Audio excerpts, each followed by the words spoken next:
રાધે રાધે, જય સિયારામ. આપણે શ્રી શ્રી રાણીમાં અને રૂડીમાનું ચરિત્ર ચાલે છે. હા રાણીમા અને રૂડીમાના ચરિત્રમાં આગળ વધીએ તો વીરા ભગત મરણ પથારીએ પડેલા છે અને રાણીમાની અને વીરા ભગતની વાતચીત હાલે છે. એમાં વીરા ભગત રાણીમાને કહે છે કે ઓલા ફાંગલિયા વાળા આવ્યા કે નહીં. ફાંગલિયા રાણીમાના ઘરવાળાની અટક હતી, અર્જણની.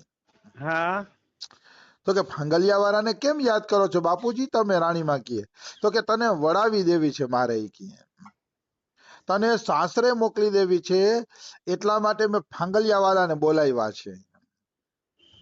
તો રાણીમાં કે છે, અરે બાપુ તમે તો ઉતાવળ કરી, કે અરે આમ વડાવી દેવી થી તો સંત સેવામાં રસ લેતી શું કામ કરી?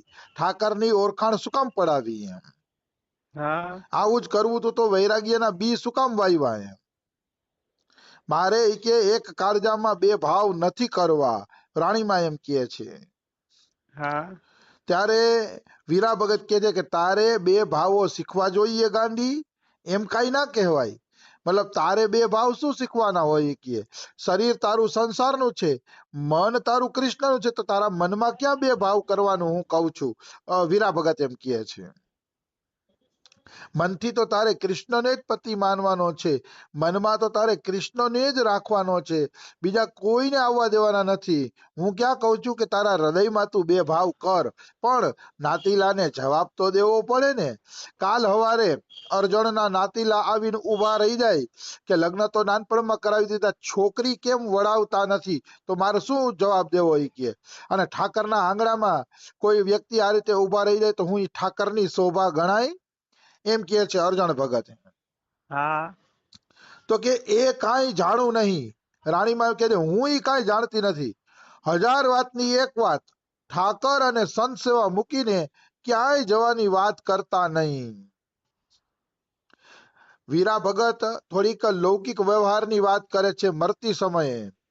આમાં એમ નહીં માનવાનું કે વીરા ભગતની મમતા હતી, મમતાની વાત નથી, પણ હા રાણીમાં જેવી શુદ્ધ સંસ્કારી અને ભગત દીકરીની એને ચિંતા થતી હતી હા કે આનું શું કરવું એમ. અને કદાચ થોડી ઘણી આસક્તિ રહી જાય તો એમાં કઈ ખોટું નથી. એ તો શકુંતલા ગઈ ત્યારે કર્ણમાં ઋષિ રોયા હતા. બધા મોટા મોટા મહાપુરુષ, કૃષ્ણ ભગવાન એના સસરા વયા ગયા હતા સત્રાજીત, ત્યારે કૃષ્ણ ભગવાન રોયા હતા. હા નાટક તો કરવું પડે સંસારની અંદર. હા બિલકુલ. એટલે ભગવાનને રોતા જોયા છે, સીતાજીનું હરણ થયું તો રામ પણ રડ્યા છે. આ આ આ આ મોહમાયા કોઈને છોડે છે? ખેર ભગવાન તો નાટક કરીને દેખાડે છે, પણ તોય રામકૃષ્ણ પરમહંસ એમ કહે છે કે માયાના આવીને પડે ફંદે તો બ્રહ્મ પણ અહીં આવીને રડે. હા આ માયાના ફંદામાં બ્રહ્મ ફસાણો છે ને, તો બ્રહ્મને રોવું પડ્યું છે, એમ રામકૃષ્ણ પરમહંસ કહે છે. હા બ્રહ્મ એટલે ભગવાન પણ જો આ સંસારમાં આવે ને, આ માયાના ફંદામાં ફસાય ને, તો એને રડવું પડે છે. આ સંસાર કોઈને છોડતો નથી, આ દુખાલય છે. એટલે આમાં જે કોઈ આવે છે, શીખે ભગવાન આવે છે તો એને રોવાનું નાટક તો કરવું જ પડે છે. ભગવાન દેખાડે છે કે સંસાર અસાર છે.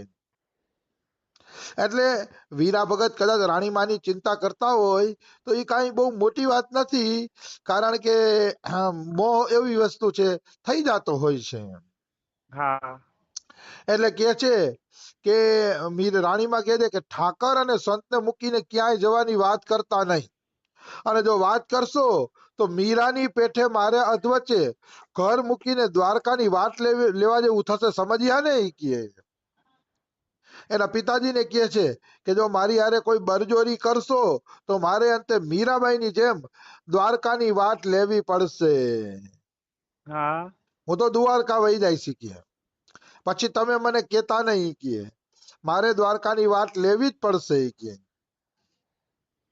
તો વીરા ભગત કહે છે પણ મારે નાતીલાને શું જવાબ દેવો રાણી? કે આ નાતવાળા આવી ગયા છે, એને મારે કઈક જવાબ તો દેવો જોઈએ ને. કે નાતીલાવને તો હા નાતીલાવને હું શું જવાબ આપીશ?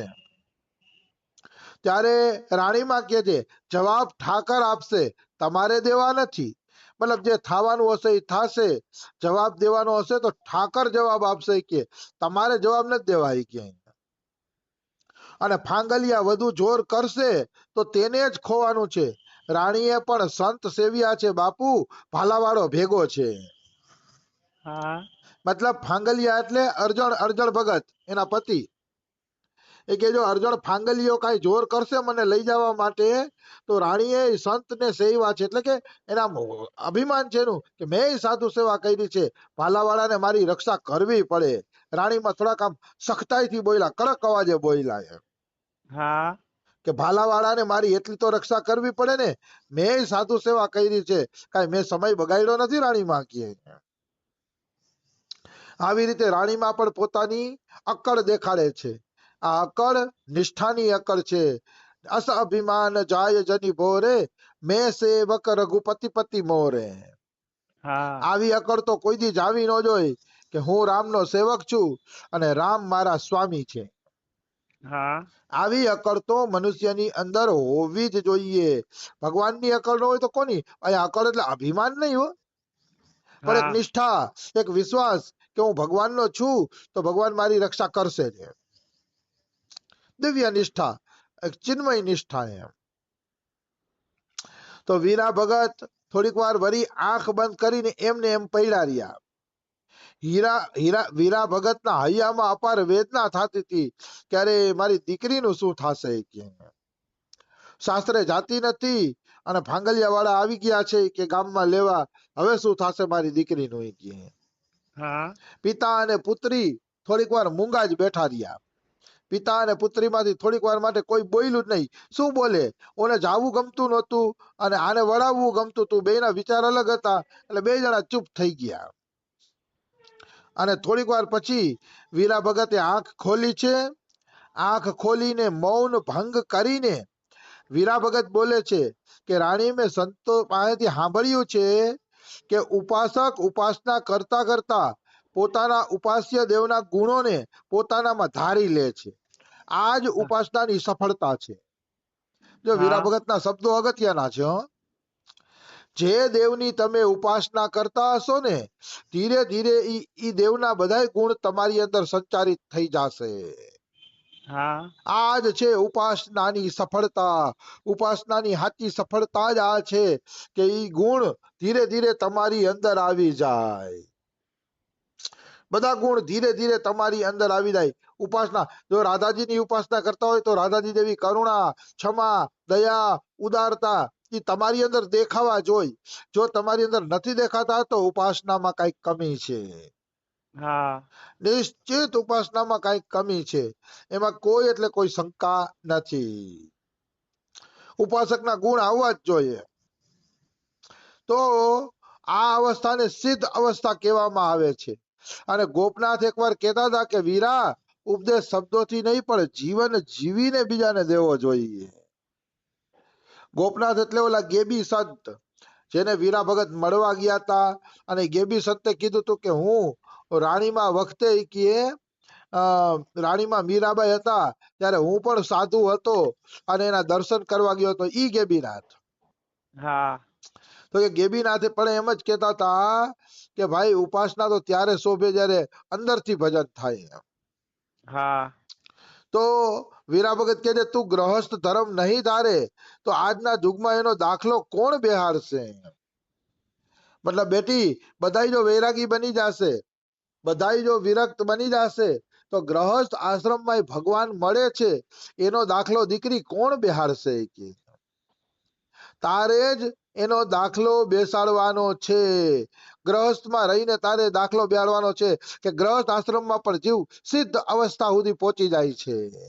હા તો મારી ઈચ્છા છે કે તું ગ્રહસ્થ ધર્મમાં જા અને સંસાર માટે આવો દાખલો તું બેસાડી કે. સહવાસમાં આવનાર અને સાંભળનાર માનવીઓ કહેશે કે વીરાએ દીકરીનો ભાવ બગાડ્યો. જો કે સમાજના લોકો મને એમ કહેશે કે વીરાએ દીકરીનો ભાવ બગાડ્યો તો મને દુઃખ થશે. મારી ડાહીલી સંત સેવી ઠાકરને હથેળીમાં રમાડનાર દીકરી, ગ્રહસ્થ આશ્રમ ધર્મ સાચવતા તું એવા ગીત ગા, એવા તાલ લે કે સંસાર તારા મૂંગા ભજનના ભાવમાં ડોલવા લાગે. હા મતલબ દીકરી તું તો ઠાકુર ને હથેળીમાં રમાડા શીખે. ઠાકુર તારી હથેળીમાં રમે છે ઈ કે તો દીકરી ઠાકુર તારા હથેળીમાં રમે છે તો હવે તું ગ્રહસ્થ આશ્રમમાં જા અને ગ્રહસ્થ આશ્રમમાં એવા ગીત ગા, એવો તાલ લે. મતલબ ગ્રહસ્થ આશ્રમને એવી રીતે તું જીવી જા કે તારા ગુણ ગાય બધાય કે ગ્રહસ્થ આશ્રમમાં આ રીતે ભજન કરવું જોઈએ. હા વાત સાચી છે. આમ તો જો હનુમાન પ્રસાદ પોદ્દાર, જયદયાલ ગોયંદકાજી આવા બધા ગ્રહસ્થ ભક્તો ન થયા હોત ને તો ગ્રહસ્થ આશ્રમના ઉદાહરણ કોણ બેહાડત? હા કે કર્મ કરતા કરતા પણ જીવ ભક્તિ કરી શકે છે. એટલે ગ્રહસ્થ આશ્રમ કોઈ ખરાબ આશ્રમ નથી. ગ્રહસ્થ આશ્રમ છે ને ઈ જ દેખાડે છે કે કર્મ કરતા કરતા સંસારની વચ્ચે રહેતા રહેતા પણ માણસ સિદ્ધિને પ્રાપ્ત કરી શકે છે. એના માટે બાવા બનવાની જરૂર નથી. હા બાવાના બે બગડે એવા અમે અનેકો ઉદાહરણ જોઈ છે કે બાવાના બે બગડા હોય, માયા મિલીને રામ. એવી વાત છે. એવું હું અવારનવાર જોતો હોઉં છું. એના કરતા ગ્રહસ્થ આશ્રમમાં લઈને શુદ્ધતા પૂર્વક ભજન કરવું સારું. એમ રાણી માને કહે છે કે તું દાખલો બેહાડ, ગ્રહસ્થ આશ્રમમાં ભજન કરીને પણ જીવ આગળ વધી શકે છે એવો દાખલો બેસાડ.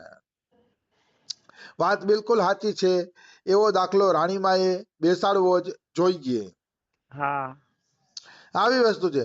તો કે તું એવા ગ્રહસ્થના ગીતો ગા, એવો તાલ લે, મતલબ એવું જીવન જીવી જા કે લોકો તારું ઉદાહરણ આપે કે ગ્રહસ્થ આશ્રમમાં આ રીતે ભજન કરવું જોઈએ. જલારામ બાપાનું ઉદાહરણ આજે આખા સૌરાષ્ટ્રમાં, ગુજરાતમાં બધાય આપે છે. હા જલારામનું ઉદાહરણ. એવી વાત છે આ. એક દીવો લાખ દીવડાની ગરજ સારે છે ત્યારે ઘણીવાર લાખ દીવે લઈ અંધારા ઉલેચાતા નથી. મતલબ એક જો હારો દીવડો હોય ને તો એ હારો દીવડો લાખ દીવડાની ગરજ સારે. અને ક્યારેક એવું બને કે લાખ દીવડા હોય તો અંધારાને દૂર ન કરે. મતલબ એમ કહેવા માંગે છે કે રાણી તું એવો દીવડો થા કે તને જોઈ જોઈને લાખો ગ્રહસ્થીઓ ભક્તમાં લાગી જાય. હા બધાય ભક્તિમાં લાગી જાય અને બધાય પ્રભુનું ભજન કરવા માંડે. એવું જીવન જીવીને તું દેખાડી કેમ. એવી રીતે આખી વાત કરે છે.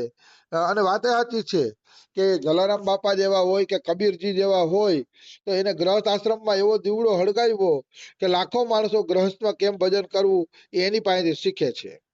હા એનું એક જ ઉદાહરણ હું તમને આપું. કબીરજીની સામે એક શેઠ રહેતા હતા. હા તો શેઠ રહેતા હતા તો એના ઘરમાં કાયમી કલહ થાય, કાયમી કજીયો થાય એ શેઠના ઘરે. એટલે શેઠને એમ થયું કે મારા ઘરે રોજ કજીયો થાય, કાયમી કજીયો થાય, કબીરજીના ઘરે કોઈ દી કજીયો ન થાય. એનું કારણ શું? લાવ જઈને તપાસ કરું એમ. હા એટલે શેઠ તપાસ કરવા આવ્યા ને કબીરજીને કીધું આખું કે ભાઈ અમારા ઘરમાં રોજ કજીયો થાય, તમે ઝૂંપડામાં રહ્યો છો તો એ કજીયો નથી થતો, એનું કારણ શું? તો કબીરજીએ કીધું કે ઘરવાળીને કીધું જરાક શરબત લાવજે તો મહેમાન આવ્યા છે.